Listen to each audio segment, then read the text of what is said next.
Welcome back, UK Pro Muscle Podcast. Long awaited and long anticipated for all the listeners. Part 2 of Dr. Scott's secrets to building ultimate muscle mass. So we have got Dr. Scott back on. I know that this has been a very popular one. We got a lot of very, very good feedback from everyone. And I know there's a lot of people waiting for this, as I even got a message a couple of days ago for a couple of people still basically saying, when are you getting Dr. Scott back on to go through it and finish it off? So, you know, the man that needs no introduction, Dr. Scott Stevenson, will definitely break things down in more detail and finish off what we started. Again, guys, I will add in all the links, how you can contact Scott and buy his book. A lot of what we have covered and will cover today, you will be able to find in a lot more detail in Scott's book, which you can buy through the link that I'm going to add here, and you can actually buy it on Amazon.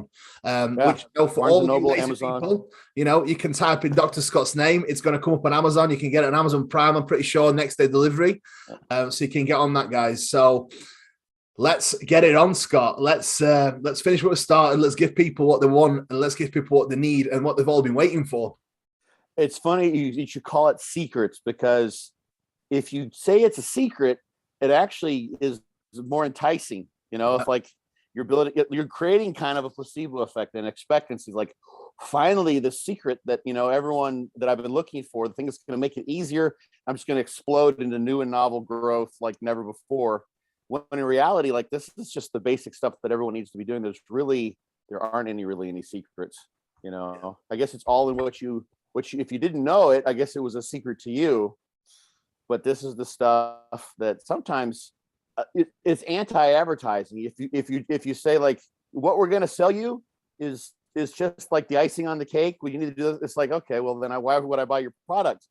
So it's nice. We got to couch this as a secret and recognize that there is, and just doing the basic stuff that you know is what makes the shit. That's where the magic is, so to speak. So, you know, Scott, I have to agree with this, because I always say this. It's not necessarily about just ticking the boxes. It's how well you tick them boxes as well. Yep. And I think everything you mentioned before and everything you probably mentioned now may sound very simple and like we already know this, yes. But for me, it's always great to hear it again. And it's always great to hear that you can probably execute things the way you are right now, but just better. Like, this is what bodybuilding is about improvement and about being better with we're always being better with daily actions for me. So I definitely think, you know, from an execution standpoint and what you do on a daily basis, you can always improve upon your process. And I think this is why the last podcast we did and this podcast that we are doing holds so much value, because although it may be things that people already know, but it's probably things that they can implement to improve the process that they are already doing. Yeah, you know, as you're saying that, there's a way to kind of couch this that might actually make it even a little more sort of enticing and sound like it's a secret. So we're constantly turning over the molecules in our body. We're literally creating. You can see different estimates of this. You can look at the rate at which cells turn over, how fast protein turns over, how fast the molecules of your body turns over. The different tissues do this, but you're making 90+%. Kind of depends on how you look at it, which lens you view it through. You're a new person after the course of a year. Wow. Literally. I mean, that's sort of how, because you're constantly taking in, shedding out old skin, old tissue, old cells.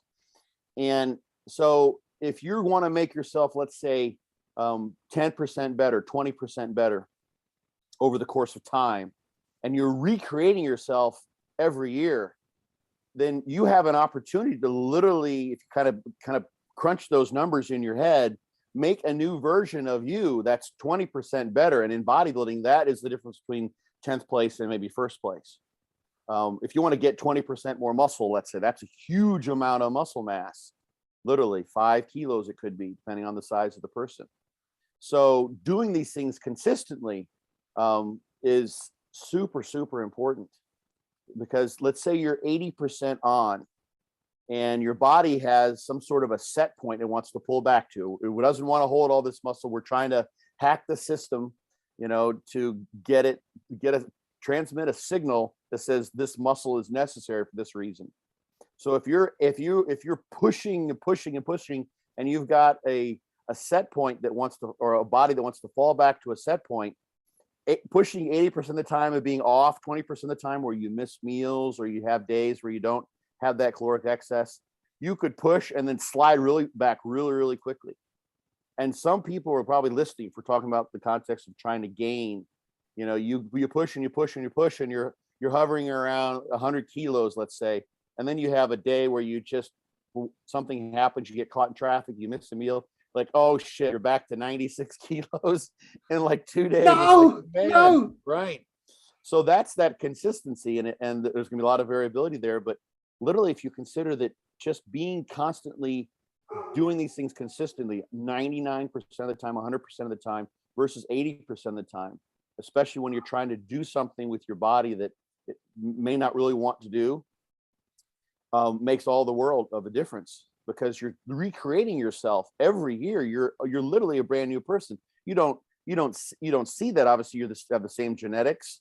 You know, you see that hopefully on the stage if you're making improvements, but molecularly, in terms of the composition of the material that you're made of, you're in a decade, you're basically an entirely brand new person.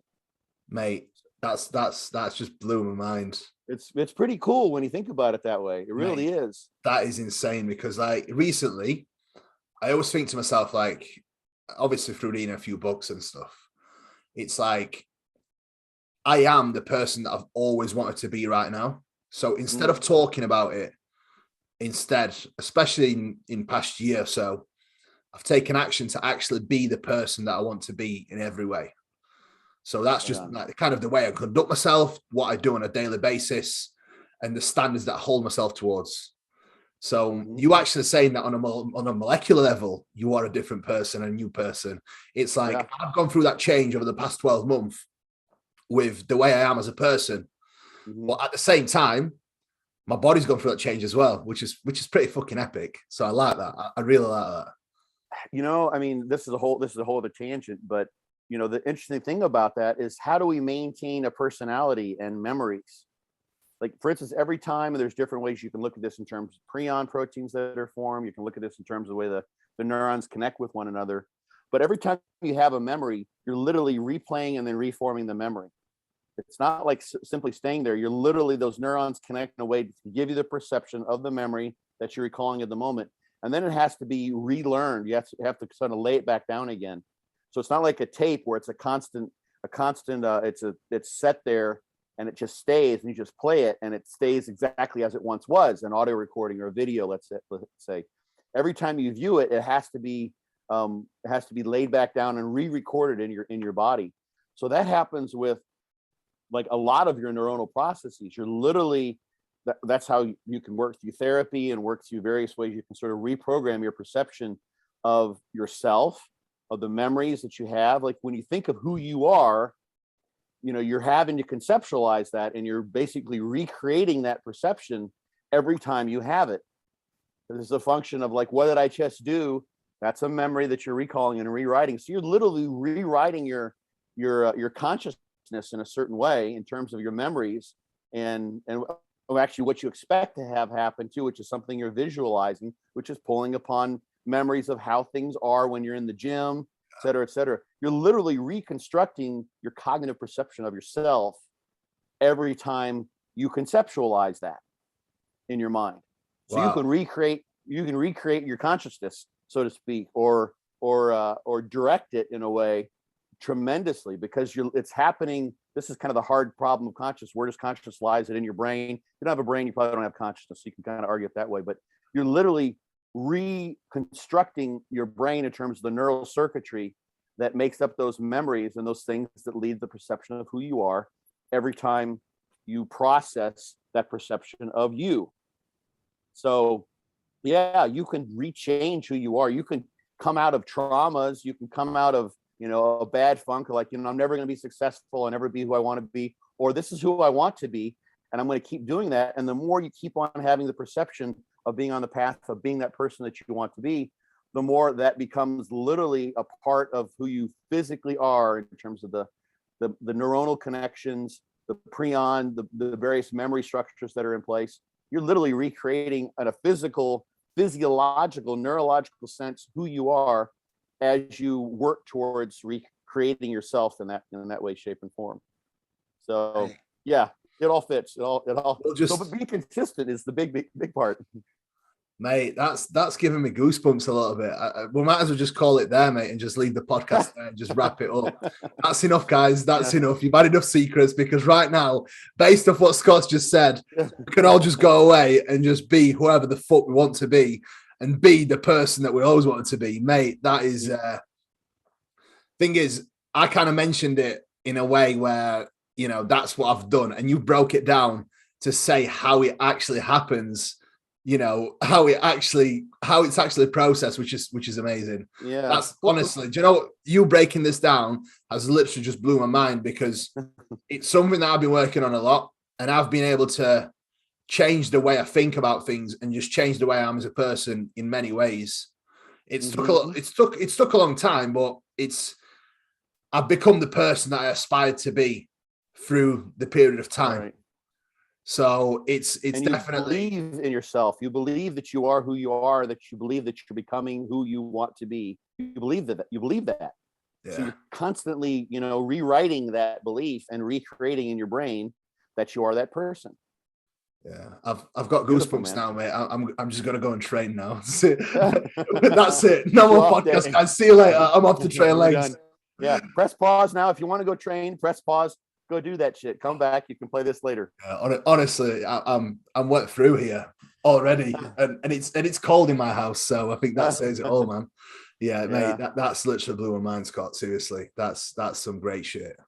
Okay, cool.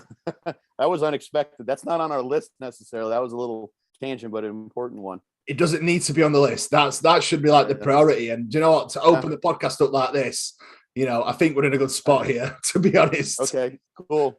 So let's dig into like the X's and O's then for the training part. Let's go. The secrets are getting spilled. Yeah, the secret's right. It's just doing these things. So I think we left off with a kind of a factor for maximizing your growth that was variety and specificity and exercise selection. So picking the ones that are right for you, but also having some variety, because there's value in the variety. I think we kind of dug in on that pretty good. Yeah. The other part was just rep range, having some variety in your rep range. And I think we touched on this, but we're saying, and this is part of my fortitude training program, that there's a wide range of reps that could be a growth range, so to speak, anywhere from maybe 6 to 30 or even more. Pops in my head, Dante Trudell would have some people do sets of 50 for legs. Yeah. You know, there's actually, if you look up Rory Liedlmeyer, he's an old school American bodybuilder. Actually, he's on Facebook and he still looks phenomenal. He's one of those guys that was like, should have been a pro, never was a pro. You're looking him up. Rory Liedlmeyer. Yeah, Rory Liedlmeyer. You'll see a picture. He's got a mustache and kind of a big kind of fro type hair, I think. Maybe. Yeah, I think so. And he used to do 100 rep sets. Wow. These guys would do 100 rep sets, which die. Just, you know, yeah, they're ridiculous. You don't do a whole lot of them, but you know that you can create a growth stimulus. So if you look at the blood flow restriction literature, where I mean, literally some of the stuff that they do in Japan with Katsu training in older folks, in this case, they just create some blood flow restriction. They're having them walk, and because of the way the activation pattern happens with, in that case, very, very low loads, or walking along, so they can do this for quite a while. You can create growth in that situation. So if you're progressing, if it's a 30 rep set and you're progressing from 100 to 110 to 120 over time, it's going to be a growth stimulus pretty much. So employing all of those things has some really nice benefits, because people are going to grow differently depending upon, you know, how they respond molecularly to the stimuli that are there. Some people do better with higher reps. Some muscle groups do better with higher reps. Some people do better with lower reps. If you, for instance, are someone who's trained a lot in lower rep ranges, and then you start doing higher rep ranges, which are a whole different world of hurt, it's a whole different deal. Get used to, or at least you're starting to experience more of those high rep sets that are just brutal. Then when you're down like at 8, 9, 10 reps, that's an easier thing to do to accommodate, you know, the burning in the muscle that you get, the endurance aspect of that, because it's nothing compared to what you did when you're spending, you know, 30, 40 seconds grinding through the last 4 or 5 reps of like a Widowmaker set, rep set. So you'll create a bit of an endurance progressive overload, endurance stimulus that then carries over. And then of course, if you're training in the heavier rep range, where you're used to picking up weights, you know, and you have to make sure that you don't even let that thought creep into your head that you're about to get crushed, because it feels like you're picking up a truck. When you then get used to that, when you pick up those lighter loads, you're like, this is cake, baby, and you just go to town. And that sets up that perception of it being lighter. And even if that's purely a psychological effect, there's so much to be said for that. When you get under a weight and you're like, this baby's my bitch, I'm taking her down, she's going, yeah, it's light, and you literally know you're going to dominate that load. That has a huge effect on what you do. So those two play off one another. And it also comes back to this variety idea of, and anyone who's tried it, and not that this can't work. I know people who've literally just done, you know, sets of 10. They spent 3 or 4 years just doing sets of 10 with everything and progressively overload. That will get you there, you know, but eventually it's nice to have that variety and have a different kind of stimulus, because it's a different flavored carrot that you're dangling in front of yourself in terms of going after PRs and those sorts of things. I like to use it sometimes to push past a plateau on certain movement.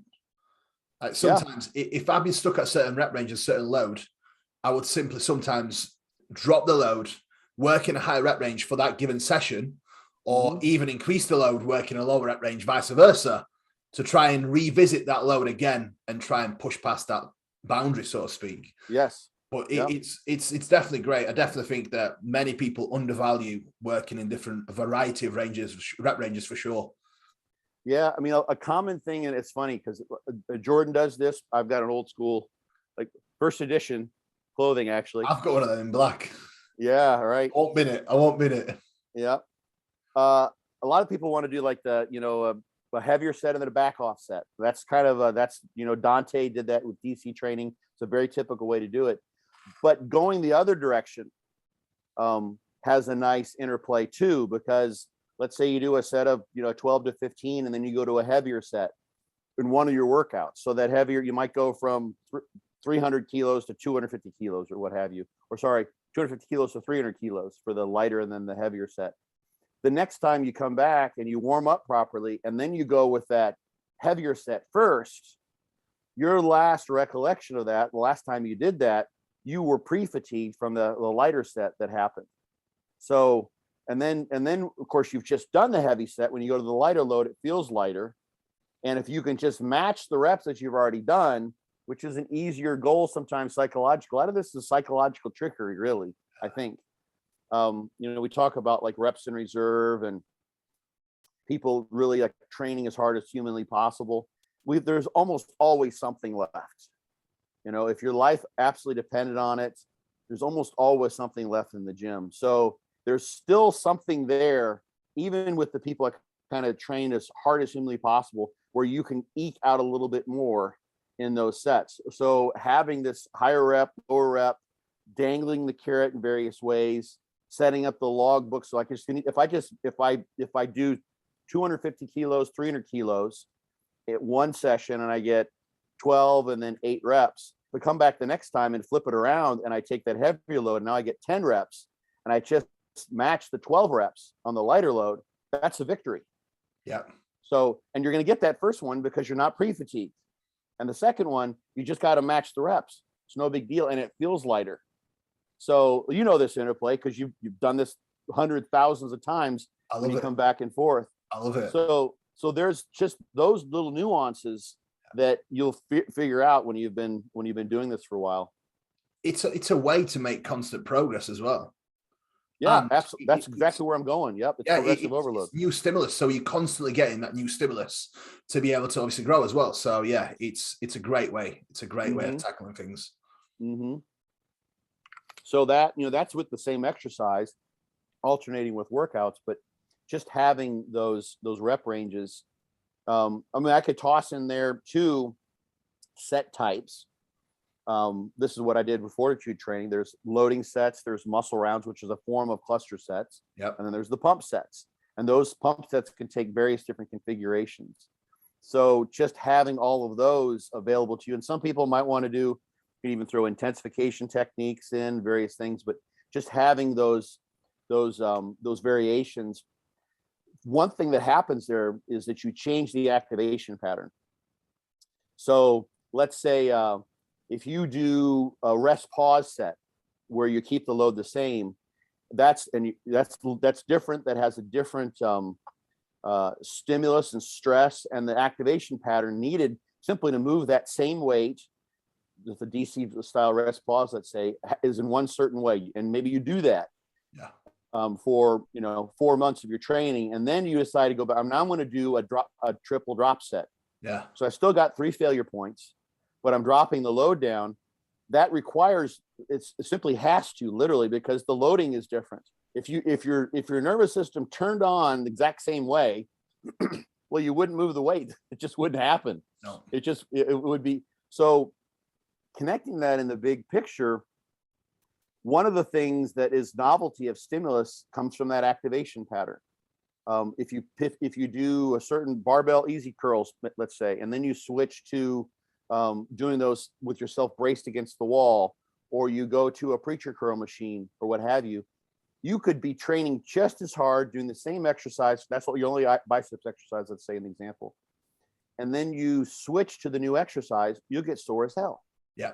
Well, how can it be? Like, that's as simple as it can be. It's just a single joint isolation exercise, but it will make you really sore because you have to have a different activation pattern. So one of the general theories as to why you have muscle soreness, the late onset muscle soreness and muscle injury, is that the activation pattern isn't quite synchronized in the way that it should be, and then it lends itself to more damage. Not that you're seeking damage, but that comes along with novelty, and that basically starts the remodeling process that's there. So you're doing one kind of deadlift for 3 months, and then you switch to a deficit deadlift, where you add bands or you add change. It's still a deadlift, but you'll get sore as shit. Or if you're someone, especially I get very, very sore. So it's easy for me to see this, but you will see soreness that's different, even though the effort level, the reps, everything was the same. So changing the rep range basically evokes the same sort of idea, because you've got a different activation pattern, and you want to keep that. You basically, this is where Weider used to call this the muscle confusion principle. People would kind of, laugh at that, like, how are you confusing the muscle? But literally, to some degree, it's the nervous system is trying to figure out, even though you've been training for years, it's novel and you still get sore. That happens. That still happens to people after decades of training. And it's probably because the nervous system's trying to figure out what to do with this new stress that's imposed upon it. So changing the rep range does that.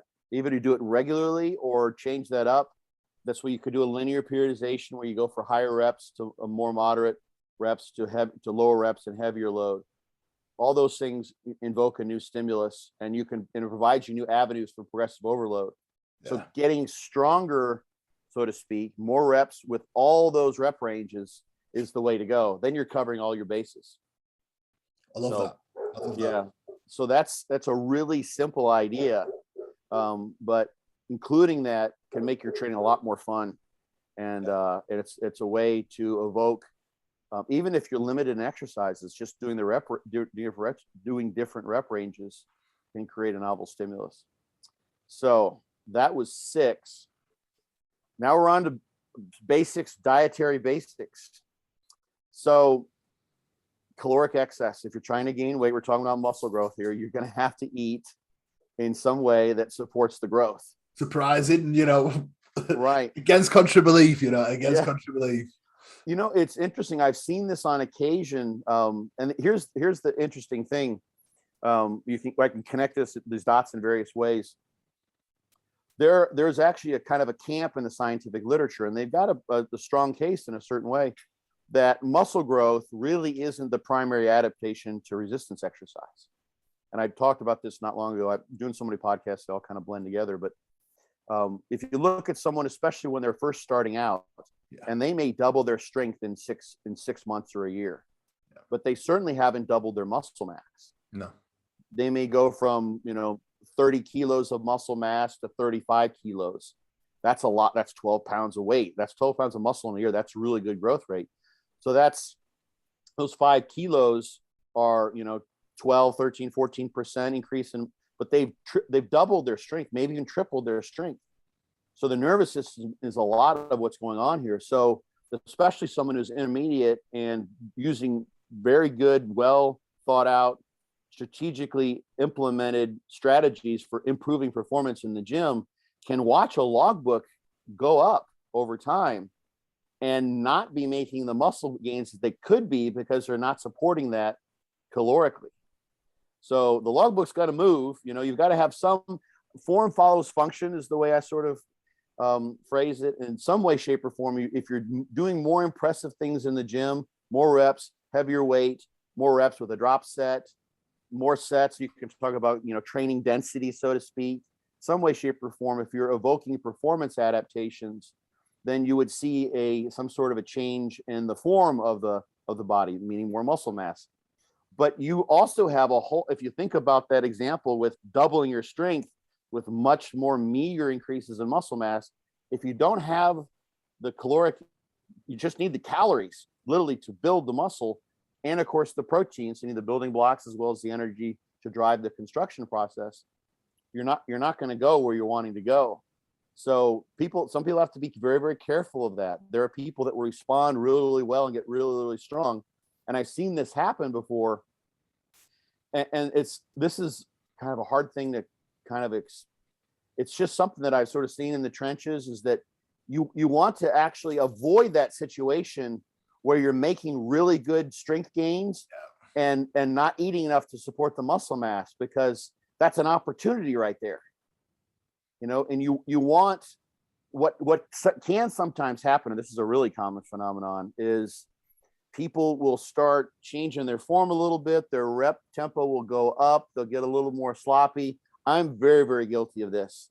Less stimulus, much less stimulus. Yeah, so you're getting better performance in terms of counting the reps, and because you're so motivated in the gym to do this, and so you're letting that. So while I'm making gains that I should in the gym, because that's what's sort of happening in my logbook and the way it looks if you're filming yourself or recording, documenting what you're doing, but you're missing out on the growth that you could be having because you're not eating enough to support that growth. So it can be a little bit of a tricky thing. And then you're at this point where it's like, shit, I've got all this strength and I've gotten here. Now you've got a good stimulus, but in a sense, it's like, now you've got a stimulus that you're already adapted to, and you missed your sort of quote unquote window of opportunity to grow from that. So it's like, where'd you go from there?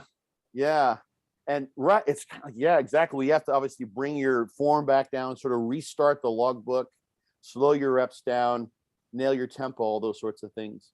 So the interesting thing here, and this is where everyone's going to vary. So this is kind of an important point, is how much more should I eat? If you look, and I did the math for another podcast that I did, we didn't actually get into those numbers, I don't think, but I had it sort of written down as something that we might talk about in regards to P ratio. Yeah. So the relative amount of muscle that you gain relative to the weight that you put on or lose, but we're talking about growth here, is that there's a nice review paper that sort of added up and looked at the various attempts to figure out what's the energetic cost of putting on, let's say, a pound of muscle, of growing muscle. And you've got, of course, the caloric equivalent of, say, a lean pound meat. That's basically, 700-800 calories, something like that. But if you were someone, and I did the numbers, and I could go and look, but I'm recalling from memory here. If you were to put on about an ounce of muscle a day, and so 3/4 of that is water, you're going to gain like about 22 pounds of muscle in a year. Wow. That's like just a 7-gram protein positive balance per day.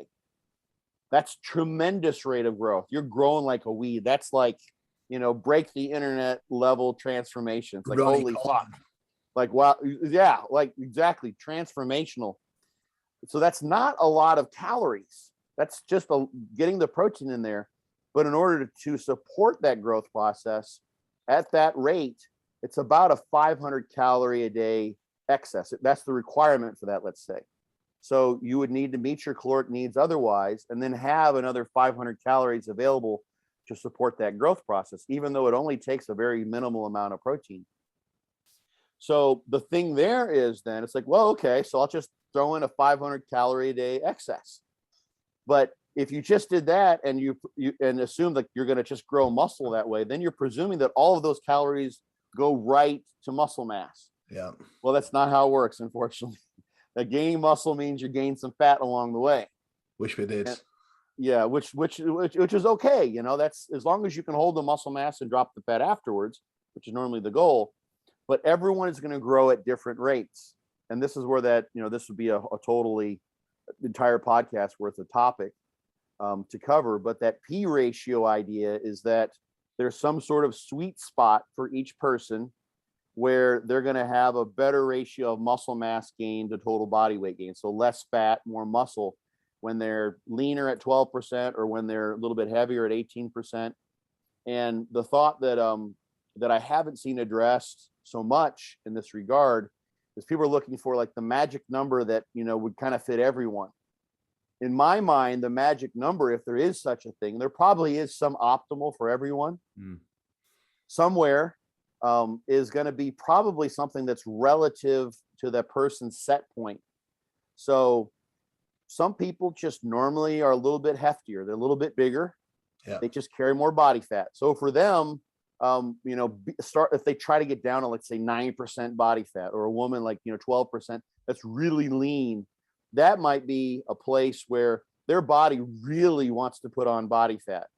But for someone else, let's say a guy, and I knew a guy like this, and it was documented. He was someone I went to grad school with. We did body composition measurements. We did basically everything we possibly could over like a weekend. DEXA, bod pod, underwater weighing, bioelectrical impedance, what was available at that time, skin folds, you name it. He was 4 or 5% without trying to be that lean. That's just how he ran. Wow. Just, yeah, just a tremendous athlete. He set the state record in the high jump, just a really, really kind of gifted guy. For him to be at 12%, he would have to be like, you know, throwing lard on every meal just to add fat. He could never get to. So that doesn't matter. Like the 12% would be almost impossible for him, I think. So the point of that is that everyone is going to have some P ratio. They're going to have some relative amount of fat that's going to come with the muscle mass. They're going to need a caloric excess of some sort, and that's going to be highly variable.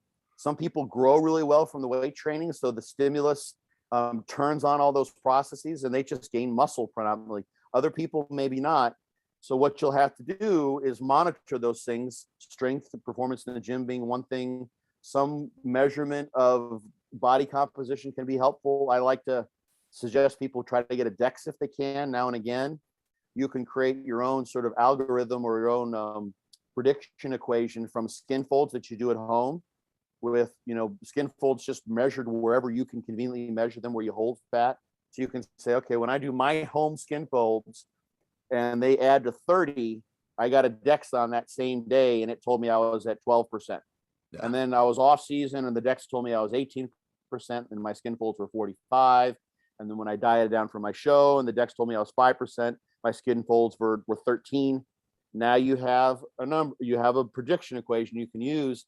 You can get some idea as you're gaining weight, especially when you're gaining more fat. It's hard to tell how much muscle's coming along, how much you're gaining. So you kind of have to figure that out. The bottom line there, and I'm putting a lot of information into this topic, but the bottom line is that caloric excess should be so that you're gaining enough muscle mass so that you have the muscle that you set out as a goal for yourself at the end of your off season, whatever it might be, so that when you then diet down, you have the muscle on stage that you wanted. So for some people that might be, and this doesn't usually work out when people put on like 70 pounds in an off season. usually they get a lot of fat with that, you've heard those stories. Like, I just wanted to get to 300 pounds. Trey Brewer gains. Exactly. Yeah. Some people don't know who Trey Brewer is, but yeah, right. He was a big dude. Yeah. But he ended up, he lost a lot of that size. He didn't look anywhere what people thought he would when he finally hit the stage. So yeah, you'll end up sacrificing the muscle you maybe thought you had, or maybe you never got it. But the basic idea is that some people will gain muscle relatively easily and others won't, but you need to get it one way, shape, or form. And that's going to dictate your caloric excess. And you can only gain muscle so fast. 500 calories a day caloric excess gives you, if it all went to muscle, would give you an incredible rate of muscle mass gain. But it may only be that if you eat what is actually a 500 calorie a day caloric excess, that 200 grams of that actually go to gaining, or 200 calories of that 500 calories actually goes to gaining muscle. The rest of it's fat. That may be the ratio that you're going to have to get and have.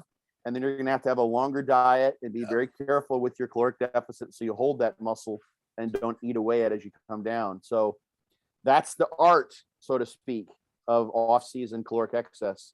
I think another thing worth mentioning off the back of the last podcast that we did is you need a period in time where you actually hold that new muscle mass before you diet.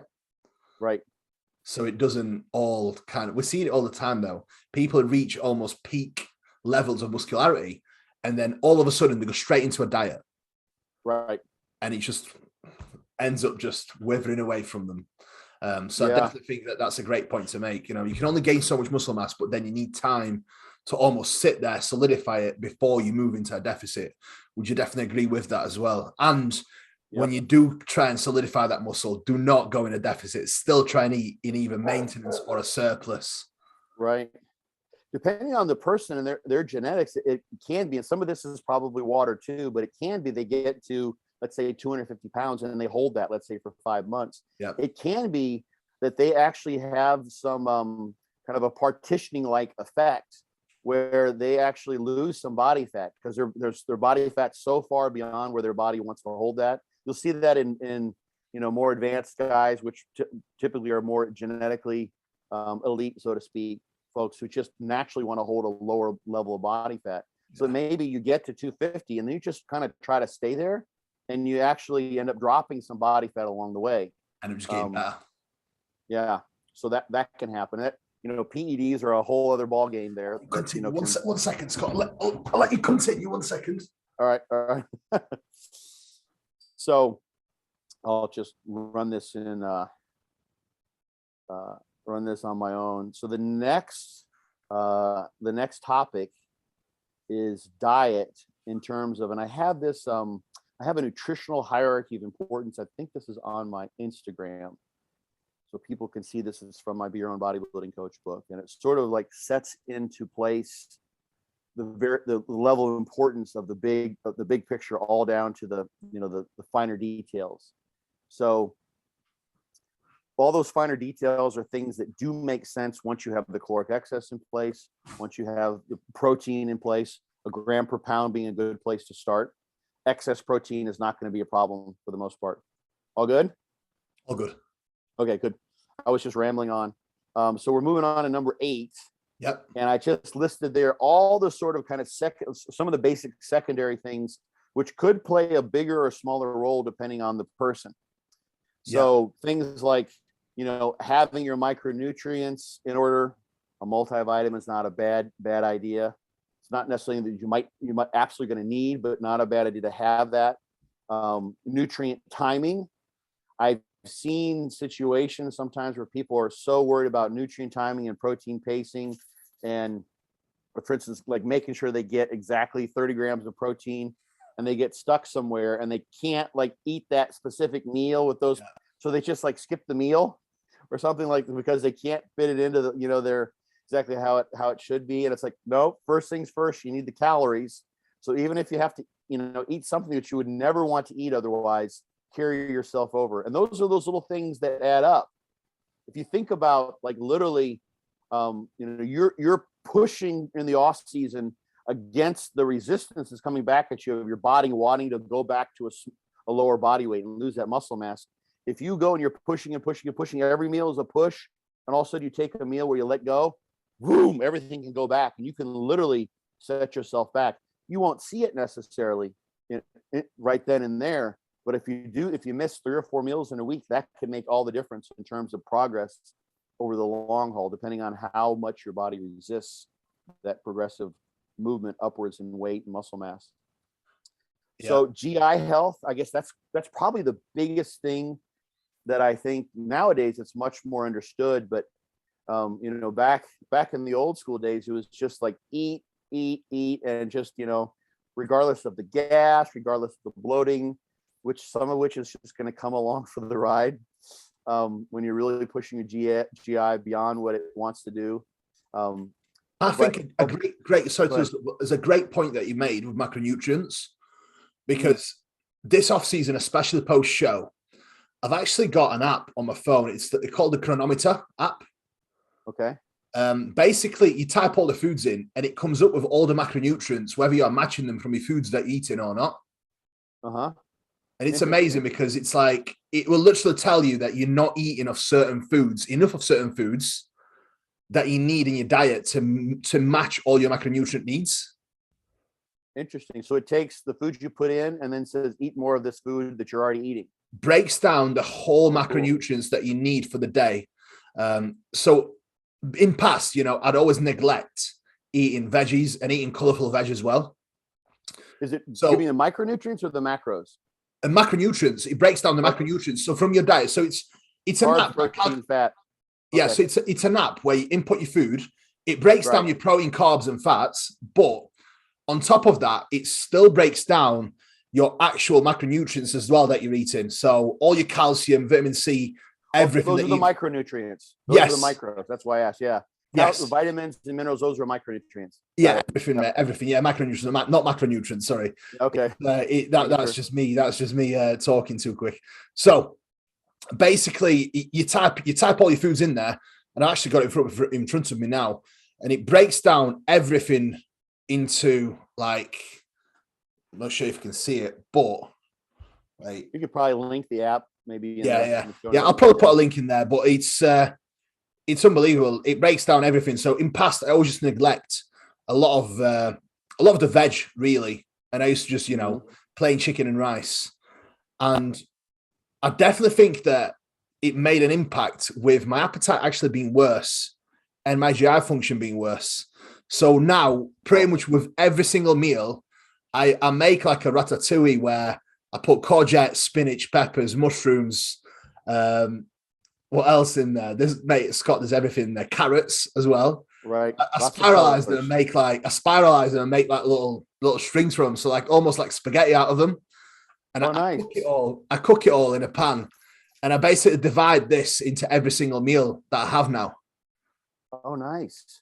And not only it's delicious. Some garlic salt on there, some flavoring or something to give it, smoked garlic salt all over it with some paprika. Okay.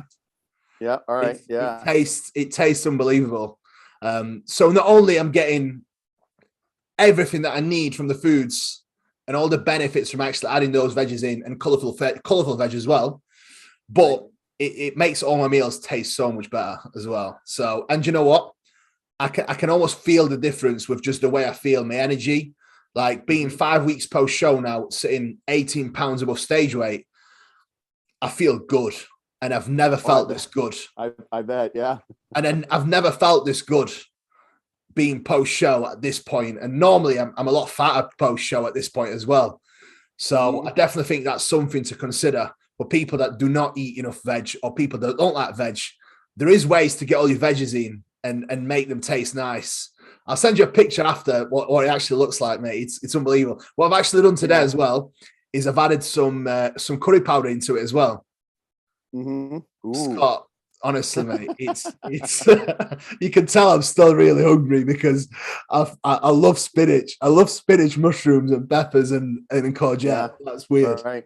Yeah. It's interesting. I mean, there's the data. There's some data that suggests that one of the things that drives our appetite is it's a phenomenon known as protein leveraging. So your body will tend to seek out calories and seek out foods And once you sort of leverage your intake to have enough protein to meet your daily requirements, that will be a major factor that will guide your overall appetite. And we know, of course, if you just eat protein is very satiating. Yeah. So glucagon release and various other things. So if you eat plenty of protein, like that's one way to, not that you want to abuse this necessarily, but that's one way to make sure your appetite stays under control, is to make sure you get enough protein. Also, you have like phenomena like, especially like in animals called pica, where they'll seek out and start like eating non-food items, like mud and dirt is a common one in like dogs. And the thought is that they're seeking out minerals that might, one possible reason for this is they're seeking out minerals that they're not getting through their food sources. They're trying to eat things that, they're not getting through what they're otherwise eating, like non-food things in this case. So, I mean, I would imagine, I haven't seen this documented, but this is sort of a theme in various, sort of intuitive dietary strategies, that if you're deficient in something, your body is smart and it's going to seek out new and novel foods. It's going to get you to keep eating more of whatever to remedy that deficiency. So on the other hand, if you're making sure you've got a wide spectrum of foods, so you don't have an overt deficiency, you're not running a little bit low on what have you. Yeah. The body's, you're not going to just seek out, well, let's say your food is, basically replete with all the micronutrients that it would need.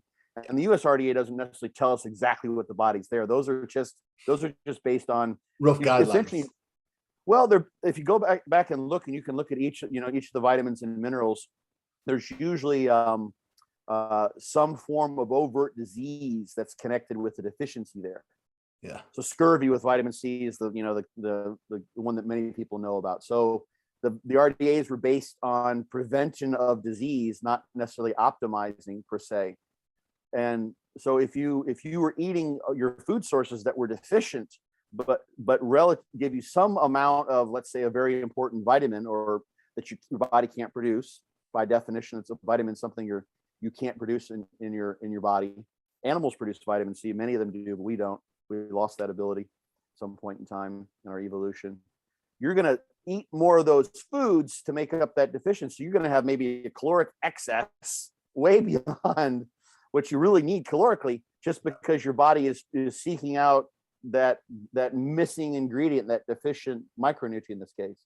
So you've made a really, really important point, is, a body, the first thing that's deficient when you've dieted down post-show is calories. Yeah. You're deficient in energy. So your body seeks out the most energy dense foods that it can, fat and sugar, give it to me. And our quote unquote food sources in Western society, we've got plenty of that stuff around, but there aren't necessarily the healthiest and most replete in terms of those micronutrients. The last thing that you'd want to be eating to remedy a caloric deficit is something like vegetables. Those tend to be very, very low in caloric density, but they're high in the density of the micronutrients that we need. So what you're doing is really, really smart, because you're making sure your body's got all of these micronutrients. And that's where I usually suggest people look for like a greens base, like a naturally sourced multivitamin and mineral, because you can get all sorts of other phytonutrients that might be helpful, that have helpful benefits beyond what the USRDA says you need to have in terms of all your vitamins and minerals. But then you've got all those bases taken care of, and then you don't have something driving your eating behavior to take in more calories, which makes it just a dastardly post competition situation. I see your pup in the background. Sorry, I see a dog. I get distracted. I've got two. They love it. Yeah. My three have been going bonkers this morning.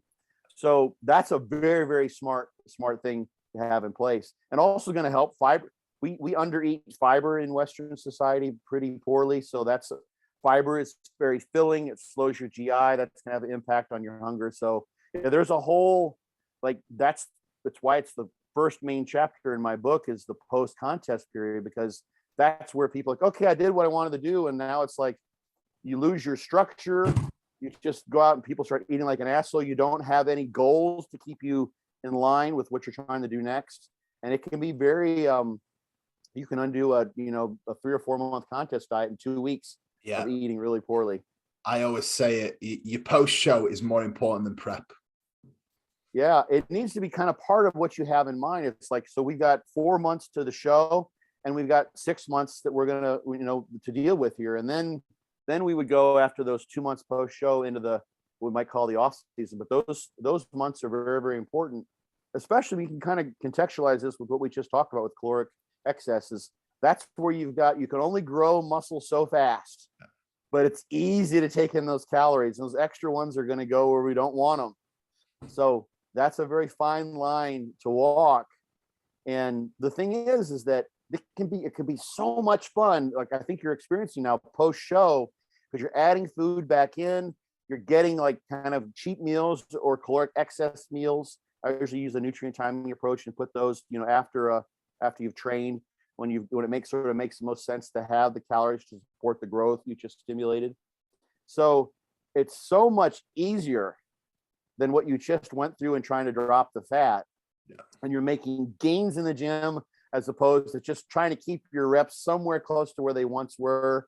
And it's like, it can be such an enjoyable experience post-show. You look really good, and actually you feel pretty good too. That's beautiful, as opposed to, okay, the old saying, the worse I feel, the better I look, sort of kind of applied during prep. Well, now it's like, I'm feeling really good and I'm looking really good. What a fun place that is to be. So it's like, you should look forward to that almost as much as you look forward to the show, because that's where you're reaping some of the rewards of what you just did in terms of like looking really good and feeling really good. It's underappreciated, I think. I agree. Yeah. 100%. I think it's hard for a lot of people to control themselves post show as well, especially when hunger signaling is super high. It's like, it's a lot of conversations I have with a lot of my clients. It's like, I could eat double to what I'm eating right now easily. Oh yeah. And I'm eating 4,100 calories. It's like every meal I eat, I get hungrier after that meal because I eat. So it's like, look, guys, it's like we've stayed so strict all that time. We've stayed so regimented. Post show is almost an extension of your prep that's setting you up for a good off season. So that's the way it should be conducted. And you know what? People have got different ways and different methods, but I think we both know, Scott, what works best and what should be done rather than what generally is done, so to speak. We can kind of the 10th in our list is kind of connected to what we're just talking about now. So I'll kind of go to there. The 10th one is about like non-bodybuilding balance, rest, recovery, taking daily self-time, having like mini vacations. Like you guys are going to have the night off tonight. You're going to go, you've got your sweater on, you're ready to be kind of a normal human being, go out in the public, do what kind of quote normal non-bodybuilding people would do. This is a good one, actually, because this is what I spoke about before the podcast. Yeah. And I think connected to where you are, like post-contest, is our reward system is interesting. You see the kind of clickbait stories of like, sugar is just as addictive as heroin, sort of thing. You see those are still out there, and like that's the selling point for some diet that will, get rid of your sugar addiction, what have you. It's just that we have, we have a reward center in the brain that, lo and behold, things like heroin or food or various other activities, sex, that all activate that same center. It doesn't mean that they do the exact same thing and they have the same addictive potential. But what's important, I think, to recognize is that, of course, once you've gotten done with the show and you've literally restricted yourself in terms of food, the food focus is kind of as high as it can be, is that you're trying to sort of, from a basic neurophysiological level, feed those reward centers with food in this case, but you can also feed the reward centers with doing other fun, cool things that you may have neglected. So I'm a person, not everyone's like this. Yeah, because it's kind of clicking in your head, is if I'm having fun and I'm like really, it happens to me when I'm like writing something or working, like engaged in a project, I could go and I could sit, for 8 hours and not eat anything because I'm so happy with what I'm doing. Yeah. I'm getting a reward from the activity that I'm engaging in, and I'm not seeking out that food reward. Yeah. So finding, you could call them distractions, but rewarding activities to fill your time with is a nice way to kind of divert your attention from the food and feed the reward center, so that you can have the food, obviously eating to recover and to grow, et cetera, but you can kind of offset some of that food focus by doing other rewarding things. This is an unreal point. Like, this is exactly why in prep I get extra productive and I start doing more work, more podcasts, just more kind of bodybuilding day-to-day stuff, because that is my idea of fun in a way as well. Like, doing this is fun. Like, I love doing this because, like, literally I'm sitting here and half the time I've got goosebumps while I'm talking to you, because I love doing this. I love talking all these things we're talking about. I love doing them. And this makes so much sense, because when I'm in prep, I almost go into overdrive mode when I get to a point where, hunger's there all the time.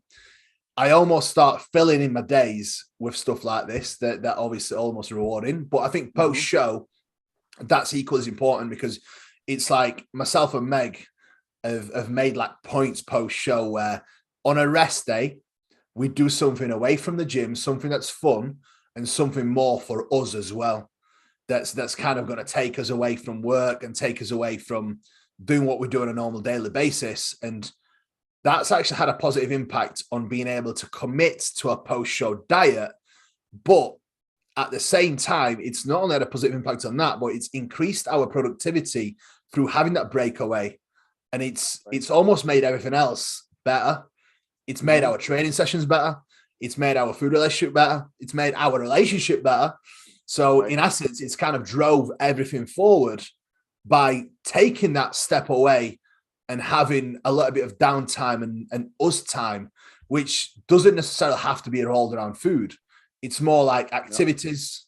It's more like, going to different cafes, having a coffee, and just, generally doing planning and doing, stuff that probably other people find weird, but we actually like planning our, planning our time, planning our next steps with business, doing podcasts, all these little things that do give us a lot of joy and give us a lot of happiness a lot in a way.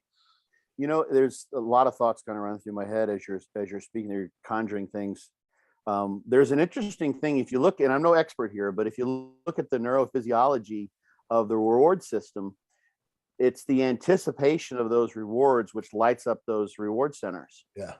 And when you actually get the food reward, like animals, or when they press on the lever that stimulates those reward areas, you get a little blip, of course, and then it's gone. So like when you get more of a reward in the because that's driving your behavior.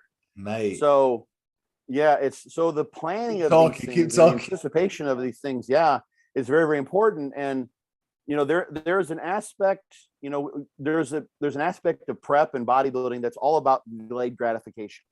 Yeah. That's why we're kind of driven to do this. I mean, literally, how many times have you go and you win a show, or you get your pro card or whatever the achievement might be, and then afterwards it's like, well, shit, I thought I was going to be the happiest clam in the ocean for the next few months, and it lasts for a little while, but very often there's kind of a letdown after those things. And it's this delayed gratification phenomenon, the planning, the anticipation that keeps us motivated to do the things that we're doing in large part. And that plays a role in the big sense of going for the show to kind of win the show or look your best or whatever it is you've set out as your objective. And it also goes for, the day-to-day activities of doing things. So like one of the things I do is kind of the same as you. And I don't do cardio when I diet for a show. I will have projects. So I've always worked on my Jeep or one of my RVs or my motorcycle or what have you. That's one of the things I do. And it's usually like pretty burdensome work. So there's literally some caloric expenditure. Like I'm, underneath my truck, like cranking on, I installed airbags, overload springs, steering stabilizer bar, sway bars, all on the underside of my truck, just by hand here in my driveway. And when I didn't know what the hell I was doing, but it was really cool and fun to do all those things. And I enjoyed all of them. Once I get them in, it's like, okay, this is cool. But I spent hours doing each of those projects, expending energy, helping to drive the fat loss process. Then I got them in. It's like, okay, cool. And then, the next day it's like, that's nice. And every once in a while I get a little blip when I go on and drive my truck and I realize I got the airbags in there or what have you. But it's managing those things that kind of keep you afloat. So a higher level strategy, it's a form of really awareness and mindfulness really that can be employed as a bodybuilder, is to recognize that part of what's driving us is this phenomenon of delayed gratification. And we oftentimes want to push as hard as we possibly can. So we've made sure we dotted every I, crossed every T, checked every box, and sacrificed everything. So the greater the restriction during the prep and everything going into the show, the greater the reward's going to be. That's sort of where we're going. And if you think okay, so what's a higher level way to experience this and achieve the things I like to achieve, is to recognize that, there's an autopilot aspect to my brain that's forcing me, that's driving me to do these things. Maybe a smarter way to experience things is to feed myself some gratifying activities during my diet. So I'm not constantly comparing. I'm on the treadmill, I'm a rat on a wheel, I'm just grinding it because I'm hardcore and I go and nothing will stop me. And there's something to say for that. But a smarter way would be, you know what? I'm going to keep my cortisol levels lower. I'm going to do things that are gratifying. I'm going to enjoy my life, and I'm going to expend that energy, and I'm going to do something productive as I go along. And I'm going to make this experience as stressful in the ways I don't want it to be, minimize the stress in the ways I don't want it to be stressful as I go through, and manage my reward center, because I'm the one who's in control. My higher centers are in control of those lower centers of reward that can get me to do things that I don't want to do, like want to binge on food or be food focused.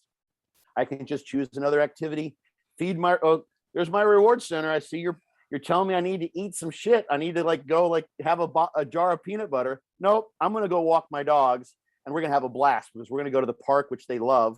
And that's going to feed my reward center. And it's going to make for a better day with my dog. So you can see this from a higher level up. I love that, man. I love this. Yeah. Because every single prep I've done since changing my mindset about what prep is and kind of molding prep and off season into one thing has been so much easier.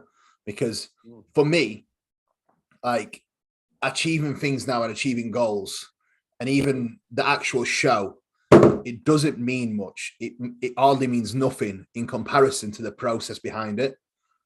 Yeah. So for me, it's it's not even an anticlimax, but it's almost as if getting to the show means nothing in comparison to the daily process that I'm going through every single day, the improvement, and looking at every day as not even like a challenge, but looking at every day as an opportunity to be better. Mm-hmm. So this whole prep, this whole off season, and even now, I'll tell you, this is weird. In prep, I was waking up in the middle of the night and I wasn't able to get back to sleep because I couldn't wait to wake up and tackle my day. Yeah. I've had that before. That is weird. Yeah. And you know what? I get this now. It's I'm waking up in the morning and I cannot wait to start my days. I think that's weird. In a way, it's a good thing because that is what kind of gives me that gratification reward system every single day through having the ability to be better every single day through the process that I'm going through. Mm-hmm. And the second I kind of changed my mentality towards that, not only it's made me allowed to have an easier prep, but it's almost made me fall in love with the process even more. Mm-hmm. So it's I'm getting that kind of gratification every day on a daily basis through seeing my physique change, implementing these changes, and seeing improvements every single day. Right. And it's even the same now. So I definitely think it's sometimes a lot of it is perception. It's how you look at things as well. Mm-hmm. So my perception of things is a lot different now than it used to be. My perception of things is it's almost a look at things as an opportunity rather than living that kind of, rat's race where I'm just chasing it every day. it's like I'm appreciating what I'm chasing and what I'm doing every single day a little bit more in a way. Yeah, you're living in the moment, which is really all we have. You know? Yeah. And I think since that I've been able to do that, that's been a game changer. Because it's like everything you do is just, it isn't that challenging. It's more like, yeah, I'm fucking doing it. And it's like, it feels great to be able to do this. Yeah. You know, I think for the listeners, like what's underneath that to some degree is knowing who you are, like knowing yourself and recognizing what your motivations are. Like for you, it's the journey, not the destination, so to speak. And you're enjoying those things. And you kind of know that the intrinsic reward is in the activity and the pursuit. It's not that you get to the stage and whatever placing you might have. And you're aware of that now, and you live your life kind of based on that. And, you know, some people might, you know, they might come to, this is why, you know, prep can be, and the challenges that are afforded by being in this pursuit can be so rewarding, because you can figure these things out about yourself. Like, what drives you? What do you really want?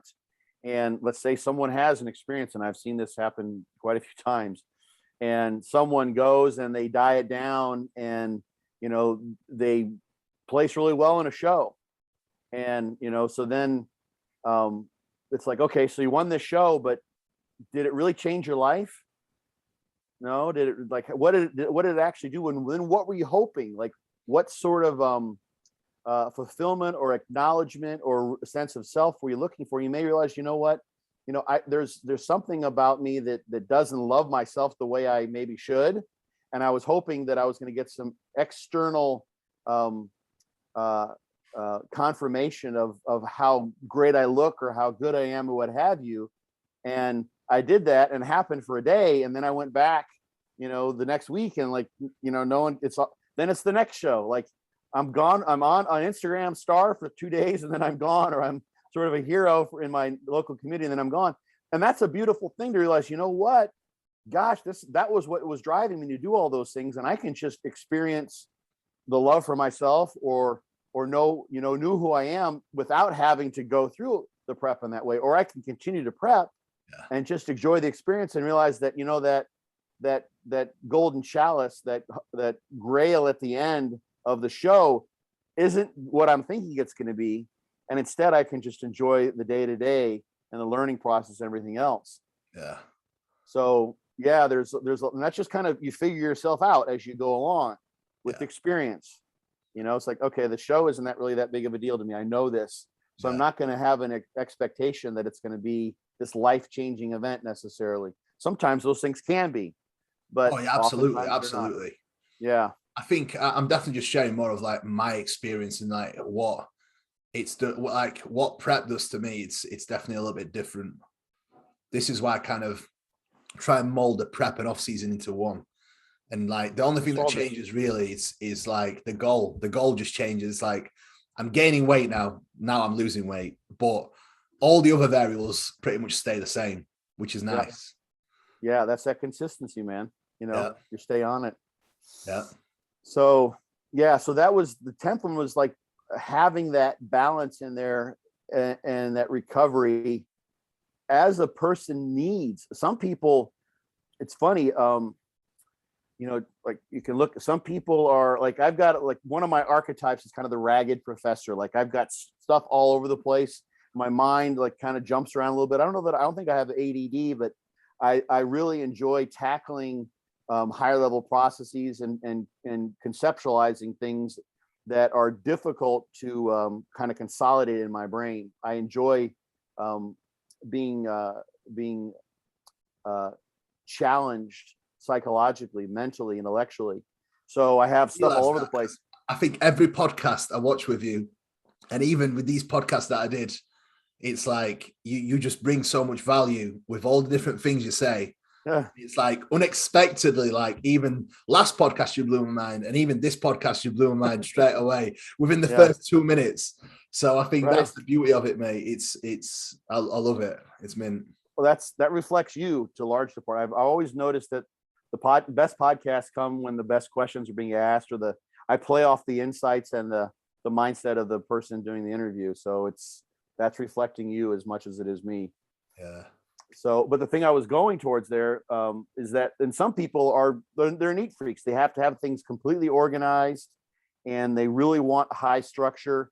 That gives them a sense of just kind of knowing where they are in space, reduces their stress and what have you. So back to this idea of the 10th in our list here of having some form of balance. Like for you, the structure, like you said, like the off season and the pre-contest are sort of, it's one continuum. You're just changing direction in terms of goals, but you thrive on being on this path. Yeah. And then and other people need to, because of the way that they're constructed, there's no right or wrong to this, it's just how they are. They may need to have a couple months where they completely change activities. And I've got friends who are really, really, they're kind of as hardcore and into bodybuilding and love bodybuilding as much as anyone, but they realize, you know what, I'm going to step back. I competed. I'm going to like have my post-contest period, and then I'm going to spend some time doing martial arts, or I love hiking, and they go and they spend a couple months and they do a different pursuit. That's their balance.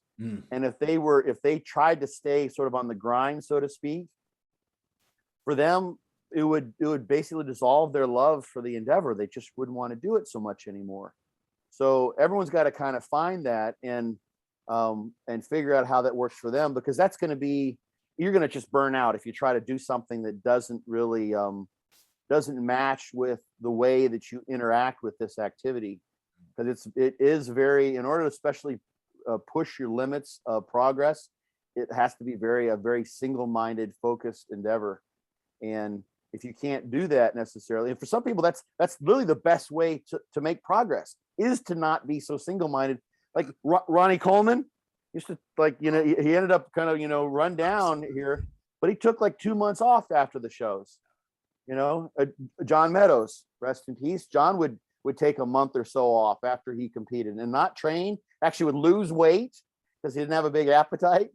So that was their level of balance. I think about this a lot, and I'm like, I think to myself, would I be better if I took that approach? But then it's like, I don't think it would make me happy. Yeah. I think right after a week off the gym and not being in my structure, that's what would make me miserable. Like, I'll give you an example, right? And people probably think, Jesus Christ, what a weirdo. It's like, my schedule was off by about 30 minutes the other day, right? Yeah. And it honestly, Scott, it threw me off. Like, it made me feel, and it was literally a bedtime schedule that was off by a little bit. And it made me feel so shit, because then I knew, like, the way my days are set right now, everything has its structure in place with my work, with my bodybuilding, and having that structure and peace, it's like there's no stress and I feel happy.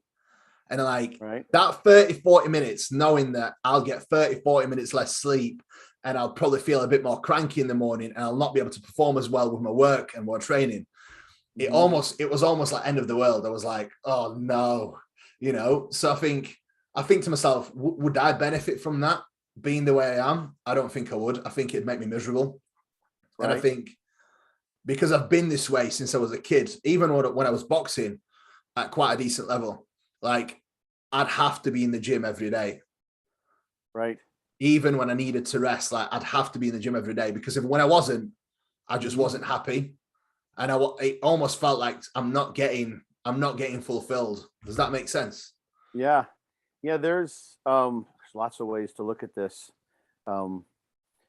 There is, like, I'm going to connect it with a couple of different things. There's in the animal research literature, for instance, you'll find they have to, if they want to train rats, let's say for some sort of a training study, some of them will run on treadmills.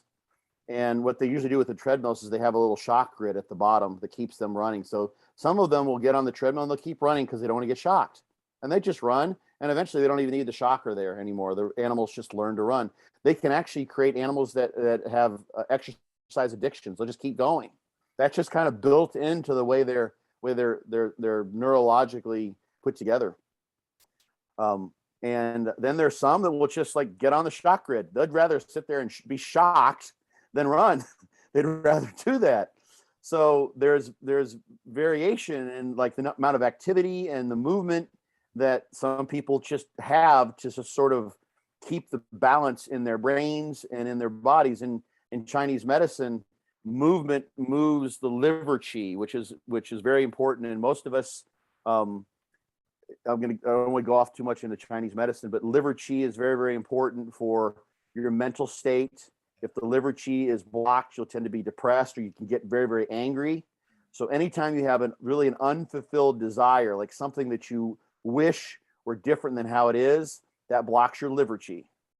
So I'm doing like a little bit of a pseudo diagnosis with you, but so you wanted to be in bed earlier because you weren't in your routine, and you really disliked the fact that was how things were in that moment. Yeah. And when you have an unfilled desire like that, then that blocks the liver qi. Well, one of the best ways to move liver qi in Chinese medicine is to move your body. Exercise does that. Like in Chinese medicine, that post-exercise anxiolytic effect, the reduction in anxiety that people have, like that, oh, fuck yeah, that was good, man. Like, after like a crazy leg workout, you're just like, everything's just flowing. Like everything's just smooth, right? That effect in Chinese medicine means your liver qi is flowing really, really well. That's there. So you like to move, like you wanted to be in there and be boxing every day, be lifting every day.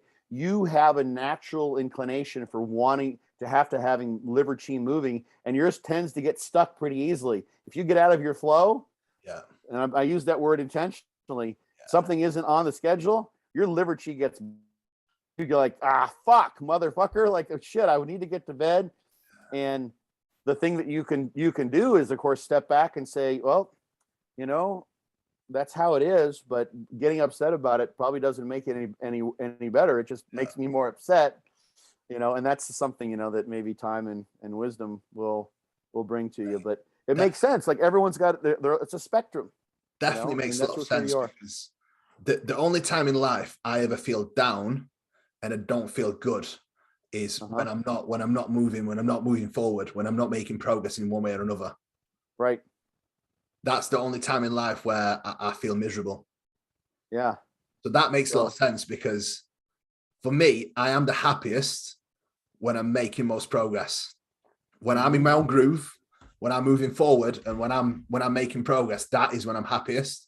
Whether that's in the gym or out of the gym, with all the other bits that I do as well. So that definitely makes a lot of sense. So one thing that some people do, just something to think, and this right now, this may not be a possibility, but I've known people who have that same sort of mentality, but they do realize that, for instance, like you just sort of said, maybe if I took some time off from the gym, it might be better for my body. Like, and this would be a situation where someone's like, okay, I've got like 19 different injuries that have been kind of accumulating, getting worse and worse. I really need to take time off, but I love being in the flow of training and like moving forward in my off season. So those people just switch their ambitions to something different. They're like, you know what? Now it's going to be, I'm going to focus on my business, and I'm going to go in and I'm going to get, deep tissue massage 3 times a week. I'm going to do Bikram yoga, because I know that's helped before with my flexibility and my tendons get healthier. And I'm going to put all my focus on basically rebuilding myself, healing up. And I'm going to be just energized and ambitious and goal directed in that behavior. That's a smart option for me, knowing that I've been beating myself up. Not that you have, but this is the situation where this most often comes up. In the next 2 months, no gym. I'm going to do all these other things. And I'm not going to feel like I left anything in the tank because I'm not going to the gym, because I'm kicking ass in every domain that I tackle every day, every hour, every minute. I'm still fulfilling, which is, we can harken that back to those reward centers in your brain. Like there's a certain bit of a reward that comes with being in that grind. You're getting things done. There's no box that's unchecked. And that's one strategy that people will take, is they just shift their focus, knowing with the wisdom that they've accumulated over the years that being in the gym all the time maybe doesn't work for them.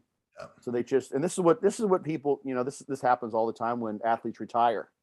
It's a good sort of skill set to have in your box, so to speak, in your toolbox. Because at some point in time, you know, the glory days will come to an end. You know, you'll have to step back. Absolutely. And you know, and people deal with that. Like Dorian Yates is a, you know, great example. Everyone listening knows, you know, 100 to -100. Yeah, well, but he's still like, he's still he's a psychonaut now. Literally, it's kind of the term for people, you know, doing psychedelics. And he was a psychonaut before as a bodybuilder. He was exploring the realms of the unknown in what he did when he went into the gym, when he trained. He was testing his limits as a living being, as a bodybuilder, doing something that no one had ever done. He set a standard for muscle mass. He ushered in the age of the mass monsters. And now, you know, he's just doing different things with his life, with himself. So it's just a different flavor of the same sort of perspective on life. So that's a thing that I think can happen in this, you know, this number 10 here, is that, you know, you make sure that you have the balance in there, which can make you a better bodybuilder, depending on how you need to balance those things. You set yourself up for life skills. And I mean, God forbid you do have an injury where you have to like stay away and then you can't do anything. Then you don't drive yourself crazy. So that helps you. It'll actually probably make you heal faster, to be honest.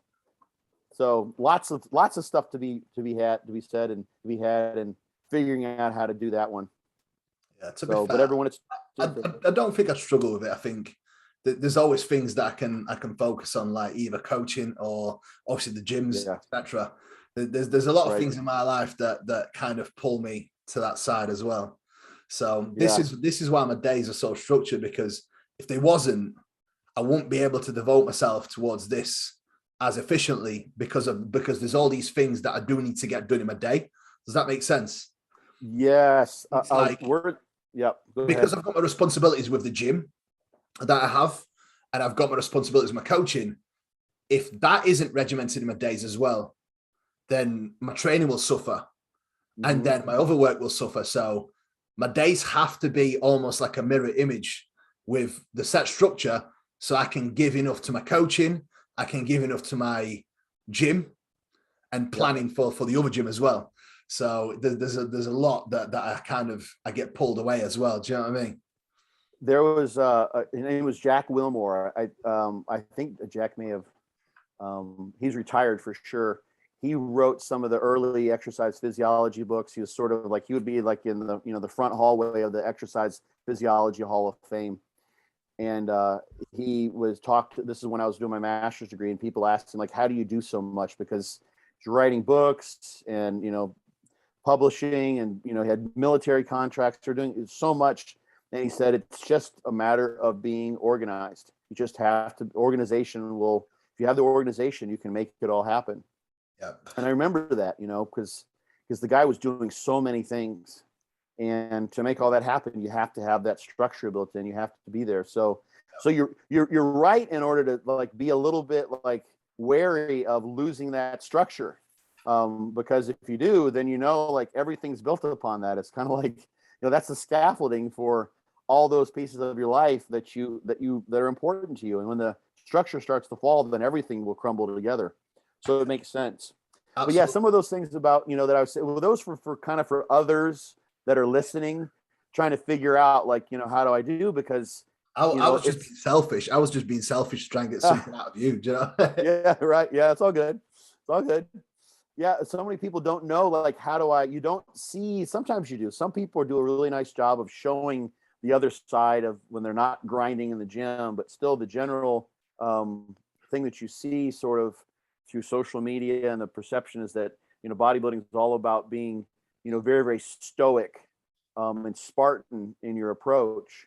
And that's not the best necessarily for everyone per se. And you can actually be a better bodybuilder figuring out how to balance things and recover properly. So that we jumped ahead to 10, and then number 9. So we're basically, this will be the last one.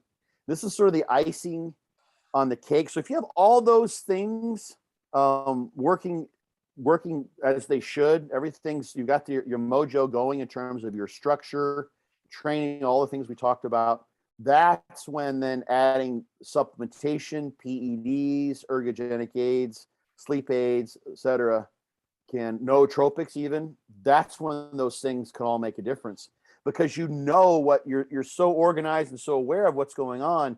When you put one thing in, then you know what's working. Sometimes, because some of those things, PEDs especially, can be so effective. And, I've seen this many times as well, as guys will start off with PEDs early on in their career, and they haven't trained natural. They haven't figured out, how their body works without that driving force in place. Then they don't really know what they're doing otherwise. And it's not their fault. That's just sort of, it makes sense. If you want to get as fast as you can from A to Z. So this isn't a judgment to say, no, you were wrong in doing that, or that was, you're silly or stupid or what have you in doing that. The fastest, if you're going to be if you want to find out if you're as good as you could possibly be, especially, I can talk more about this freely with your audience because you're in the UK where personal possession is totally free, et cetera, or totally legal. That's a big part of the game. But if you use those, and that's, a large part of your driving force, and you don't know, because you're not someone who's naturally structured, who doesn't put all those other pieces in place, then where do you go from there? Drugs have been sort of the support structure, and the supplementation, what have you, and you haven't got the basis in place. Yes, you got a lot of thoughts there. Yeah, the biggest mistake that I made in the past was, and that's probably going to be the same pretty much everyone in Britain, is taking obviously supplementation too early. So yeah, I didn't nail all the variables, and I obviously took that plunge quite literally, and I think looking back now, if I was able and I knew how to nail all the variables that have been mentioned in this podcast and the last, if all that was ticked off, I would have been much further ahead of where I am before even taking that step. And then when I did take that step, knowing that all these variables were made, right, the progress I would have made would have been 100 times better. Yeah, 1,000 times better. So I was on a call a couple of days ago. I'll get back to Emil. Yeah, no, it's all good. I was talking about this in the context of women actually, but it applies just in general. Is that one of the things that I think it's valuable to know where you lie kind of along the genetic spectrum, like what your ultimate potential is. And generally speaking, this applies definitely for guys too. And like the examples are, and I'm not like throwing out any accusations, but I think we can look at guys who competed as naturals like Ronnie Coleman or Kai Green. Jose Raymond was much lighter when he was first competing, and all of a sudden he took a leap forward. Sean Clarita competed in natural organizations, and then, he jumped forward tremendously.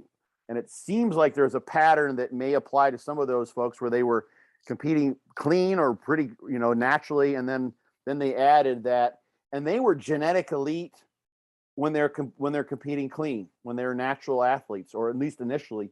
So they figured that out, and they knew that, I know they knew where they stood. I think, Jose, great guy for what it's worth. The guy's friggin' awesome. I had to chat with him got the opportunity to chat with him a couple of times, but he earned his pro card like 6 or 8 times, something like that. He won the USAs and the Nationals and Team Universe. I think it was like a half a dozen times, but he was as a lightweight, a welter, a middle. And, so that's, he's like around 170 pounds or less, but he's winning and earning a pro card in the US. And then he was competing at 212 when he was still competing, like literally just coming in at the top of the weight class. But he knew that his genetics were amazing, and a lot of work ethic, et cetera, because he'd been winning. He's already winning. So if you're someone who's starting out and you want to sort of get a gauge as to what your ultimate potential will be when you add the PEDs, you'll figure that out by how you respond and where you sort of lie along the natty spectrum.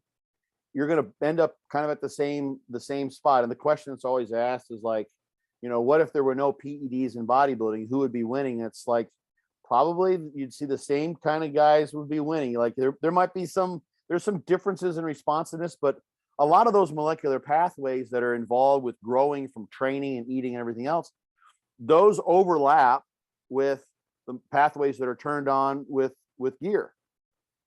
The pathways for protein synthesis, pathways that are involved with insulin, all those things, they're the same. Obviously, gear is coming through the androgen receptor, but ultimately you're talking about, more satellite cells, more contractile protein, et cetera, et cetera. So someone who starts off and they're basically kind of, let's say, a non-responder, a minimal responder as a natural, well, I wouldn't expect that person's going to just grow like a weed when they put in the gear. But the other way around, just as a cautionary note, is that you can go from, an average Joe to looking really, really good with gear. But then you're sort of topped out because gear can have such a tremendous effect. You haven't learned much along the way as far as training. And now you may have a disillusioned perspective on how good you can possibly be. And, you probably have seen this. You got a guy who's on, 2 or 3 grams of stuff a week, and he's not, 250 pounds. It's like, he's and he looks good, but he could still be beat by a lot of naturals. Yeah. Well, then chances are, if he were really, here's an example of a guy. His name's Justin Rice, who he said this publicly. He was on Big Kiwi on Professional Muscle, so he's made this known. And he's passed on now. He was an extremist if there ever was. Great guy, rest in peace. But he started training. He was a sprinter for the New Zealand Olympic team. So right there, good genetics. New Zealand's not known for their sprinters, but he was their fastest guy. So something there at least. Sprinters tend to have good genetic potential for putting on muscle mass. Started training after he injured his knee, put on 50 pounds of muscle in 6 months. Wow. Just training and eating. Then he's like, well, I heard these steroids help, with muscle mass, and this is pretty cool, and I'm doing pretty well. Added those in, and he gained another 50 pounds in the next 6 months. He gained 100 pounds in his first year. Wow. In the gym. 50 natural, 50 with gear. That's genetics. Wow. That's genetics. Wow. And he was a 300 plus pound guy. He was literally didn't have the shape, didn't have the potential to win, but he was Ronnie Coleman size, height, and he was a 315 pound dude. He's like 405 pound behind the neck presses for sets of 10. Wow. Strict. This is a crazy strong dude. So someone who adds, let's say, massive amount of gear and they put on 20 pounds, 30 pounds, and they don't blow up kind of like he did or something in that ballpark, they probably don't have the genetic potential that they might think that they do because they're kind of comparing themselves with the average guy in the gym. So you get disillusioned. You don't really know what's going on. You miss out on a learning process, and you don't have a sort of that big picture, see the forest from the trees kind of perspective necessarily. That doesn't apply to everyone. Yeah. You obviously, you're pro, you got there, and that was a lot of hard work. Obviously you have this natural tendency to dot every I, cross every T. I don't know that you would be any better had you reversed things around. I probably wouldn't, because like I said, I think the mistakes that I've made in past and doing things the way I did in past when it was just suboptimal. If I didn't do it the way I did, I wouldn't fall in love with the process the way I have now. Right. And I think because slowly I enjoyed bodybuilding more and more through being able to obviously get better and learn more. I think that's what's made me a better bodybuilder, if anything. Right. You fell in love with the process. Even more so, yeah. Yeah, yeah. Like the deeper you get into it, the more you kind of fall in love with it, if that makes sense. So it's like this year, it's a conversation me and AJ actually had. It almost felt like I started bodybuilding all over again. It's almost felt like I started from scratch. Uh-huh. And that's a nice, it's a nice feeling to have, Yeah. It's definitely a nice feeling to have. So I think if I started from the beginning and didn't make the mistakes that I made, I don't think I'd feel the same way about it. Right. So I don't think I'd be as good, no. Yeah. and there's no, I mean, right or wrong is, those are kind of judgment calls. And like, Yeah. I have a very sort of Zen perspective on things. Things are kind of as they are, and you can't really, there's the old koan that I always talk about with the Zen koan, or the Buddhist farmer, sometimes a Taoist farmer. You can find the story online, and the long and short of that is his horse goes lame, so everyone's neighbors tell him like, hey, that's terrible. How are you going to take care of your farm? It's like, that's the worst thing ever. And he's like, maybe it is, maybe it's not. Just so happens they have a fair in the village, and there's a raffle there, and they're raffling off a horse, which he happens to win. Which his neighbors say, that's great. Now you've got a horse, so you can tend to your farm and raise your crops and take care of it. It's like, yeah, maybe it is, maybe it's not. So that's great. The horse is, a young stud that needs to be broken in. So his son is breaking in the horse, and his son gets bucked off the horse and breaks his leg. The neighbor's like, oh, that's terrible. Like, now your son can't work the farm with you. You need him to do this. And like, maybe it is, maybe it's not. And about that time, they come around conscripting for the army to go fight on a front, a losing battle, where anyone who goes is likely to die. And his son can't be conscripted because he's got a broken leg. So he gets to stay there. Like, oh, what a stroke of luck. He can't go. He would have died for sure. Now he can survive, and the war will be over soon. And he's like, maybe it was, maybe it's not. So the story can continue. And we say this was good or this was bad, but we don't necessarily know, what it's going to mean in the future. Yeah. It's just the way we tend to see things. So why I bring this up, like, the PED and like the order of operations, so to speak, is just being aware as you start. Because so if you maybe had been aware of things in the way you are now, and this is kind of what this podcast is about, is providing awareness for people that are, at a different end of the journey. It's like, you know what, maybe I'll just kind of see how much I can grow. And give that a go for a few years before I take the PED plunge. And I did years ago at Body Power, I did a talk. I think I did it twice there, maybe at least once, on bodybuilding pharmacology 101 is what I called it. Yeah. And a couple blokes, a couple young kids came up to me, brothers actually, and they had never heard like this basic bodybuilding pharmacology information before. They just kind of read what they read online, and one of them jumped in. I'm not sure what he did with his cycle. I can't recall the details, but he just kind of went all in, and the other one did not. They were like a year or two apart, so they were training together.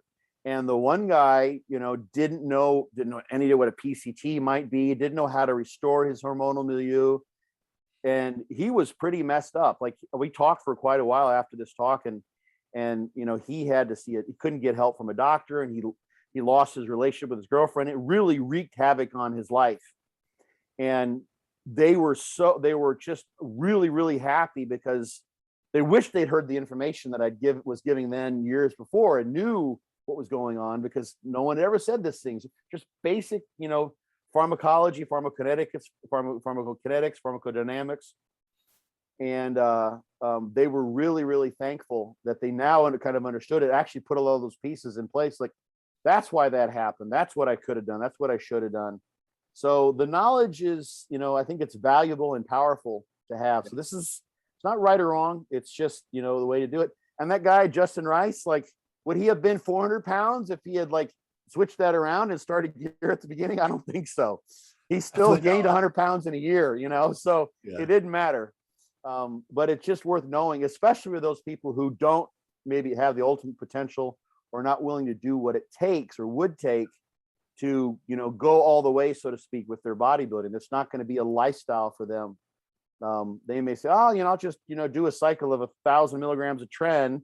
Just in brackets, Scott, the people that are not willing to do, not willing to take what it takes to go all the way. Yeah. I mean, you want to say it right. It's just to recognize what you're getting yourself into, so, and so that was supplementation, PEDs, ergogenic aids, sleep aids, or something, and kind of through all these other things. Sleep aids can actually be really, really important, especially if someone is on like transomnia. Is obviously, we just talked about tren. Recognizing that some of those things can play a more important role, but But ideally, you have as many things in place and an understanding of what's going on, so that the ergogenic aids are very noticeable when you add them in. You can tell whether they're working, whether they're not working, and you have a rightful like use. Like, I get questions all the time. It's like, so what supplement should I take? And the question should be, I think I need a sleep aid. And is there one that you recommend? And this is why I think I need a sleep aid, because, I realize that my circadian rhythm is thrown off because of my job and how I have to wake up. And I've got, these things in the mix and what have you. They're not informed decisions. And when you've got everything lined up and you kind of realize where you can fill in the gaps with the PEDs or with the supplements of various sorts, then you've got ability to really make use of those things. You're not just putting the cart before the horse, so to speak. So those are our 10 factors, secrets, keys, the magical keys. The secrets. Yes. The secrets to ultimate gains. Right.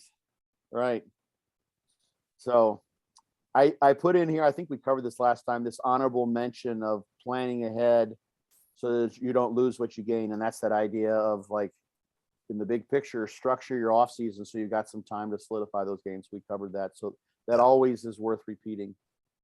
But I think we got it, man. I think we covered, took us a couple hours, but I think if you just did these things, you'd be pretty good. You'd do all right.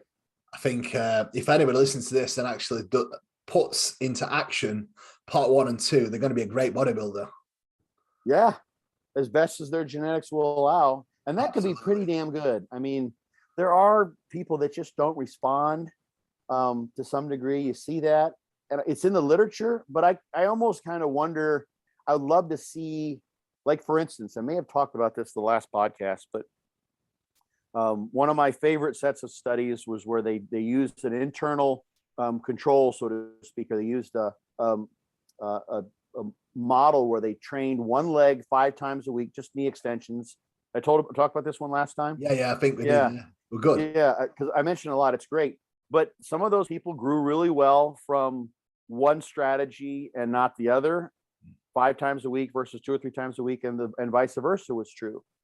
So, I wonder sometimes in the studies where you see someone was a non-responder, and a lot of times those studies are like, we compared muscle size beginning and after 12 weeks of training. Maybe they made great gains for the first 6 or 8 weeks, and they were doing so much that they lost those gains because they overtrained. You see that sometimes. They make measurements in between. So that those non-responders may not actually be non-responders. They may just be people who chose the wrong training regime or didn't eat enough. Yeah. Maybe they were nauseated, so they didn't want to eat for 6 hours after their workouts, and they kind of negated most of their gains. Plus, it was the wrong training stimulus for them.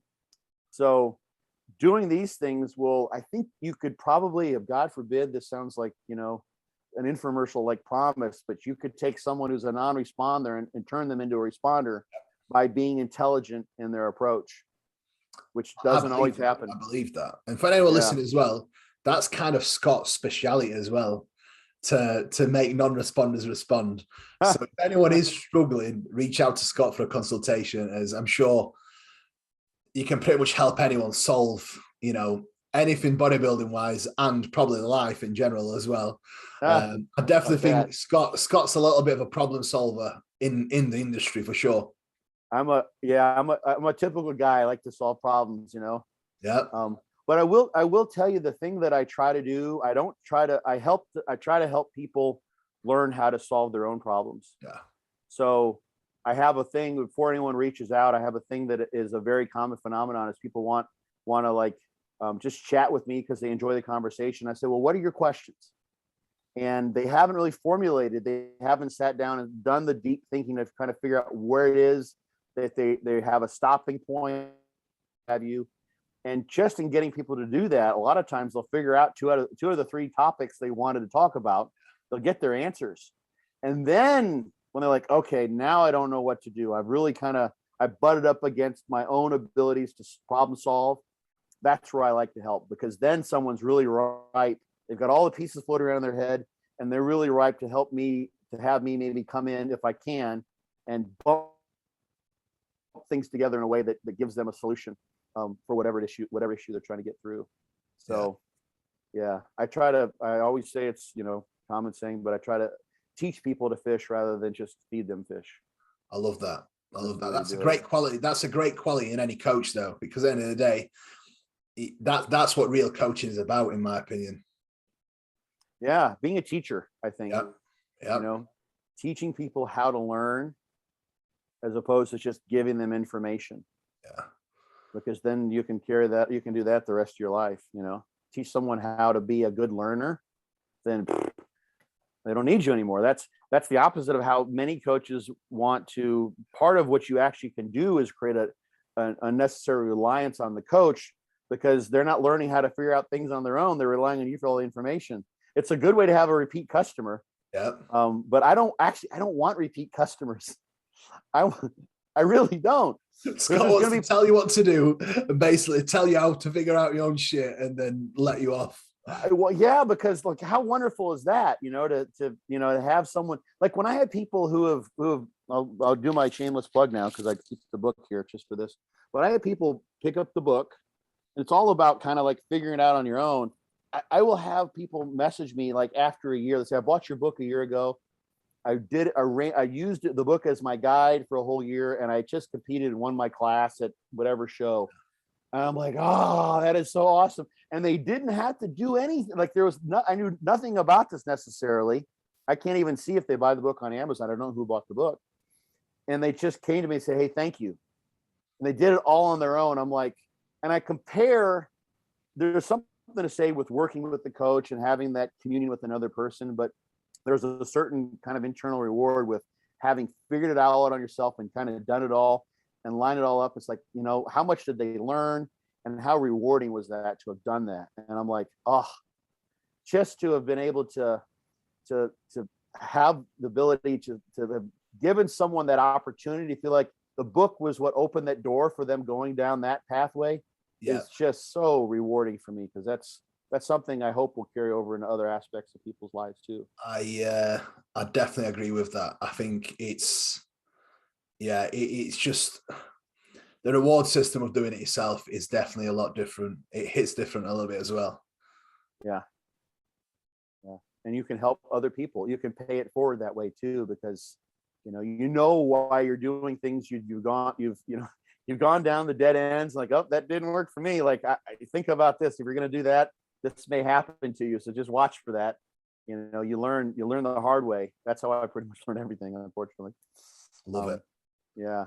So you have a night out on the town, right? You have a night, I've got a date with Meg. Meg, let's see what she's wearing. Meg, come here then. Let's go. Come on. Come say hello to Scott before we wrap podcast up. Today we've got pretty much as you mentioned in the 10th point, we've got a little bit of a balance. So on a rest day, we always tend to have like a day out, and 9 times out of 10 it's just going to a cafe and just sitting down, doing some planning or just talking in general, which I've been a nightmare with in past, just communication wise. She's all ready and dressed. Shows your shoes. Shows the shoes and skirt. Dressed to kill, baby. Yeah. She's got a Dr. Martens on and a skirt on, so we're ready. We're ready for the departure for sure. That's why I actually said to you, let's do it an hour earlier, please, Scott, because I figured, no problem with that, man. That's great. Yeah, it's nice. It's nice to hear that you guys are so in love. Pardon me. That you just being with one another and just having intimacy. It's just connecting like that is the night out. Like, you don't have to have any activity or whatever. It's just you guys just relish one another for who you are. So that's a beautiful thing. So to be honest, congratulations. That's you've nailed it, mate. It's something that I've been enjoying more so than ever, and it's something that I've neglected in past as well that I have been a lot better with, and I think that's definitely made me a better person. So something for the listeners to kind of take away point with, if recognize your weaknesses and recognize your flaws and try and work on them. Be the person you want to be. As Scott said, 12 months, you're going to be a new person. Really, there's a lot to say for that. And there's plenty of examples. I mean, Mate. I've got my little enlightened beings, my angels here floating around, my dogs, and animals are a perfect example. There's so many, examples of animals that have gone through hell and they're traumatized and they can transform. And we're capable of that too. If we just, animals live in the moment. They just go and they flow. They go with the flow, and we're capable of that. We don't do it as well as humans, but you can be whoever you want to be, basically. And that sounds like, oh my gosh, like, post it on your Instagram, but there's a lot to say for it, really. Listen, I'm telling you, it's true. You can be whoever you want to be. Yeah. You can be. So, yeah. Scott. Well, enjoy the night. Thank you. Really man, appreciate your time, man. And I hope everyone enjoys this. And no doubt people are going to be like, oh my God, this is, because last one had a great response. So really appreciate your time, Scott. I'm sure listeners are going to be over the moon when I set a premiere of this. Cool. I'll probably set it to premiere a week from here, just to give people a bit of anticipation, make people wait. I like to make people wait. So they'll definitely love that. Scott, really appreciate you. And hopefully we will get a chance to speak again soon. Guys, thank you so much. I will put all the links in the description below for Scott, for his book, how you can contact him, his email address, and all the rest of it that you do have on last podcast. So he will be very easily accessible.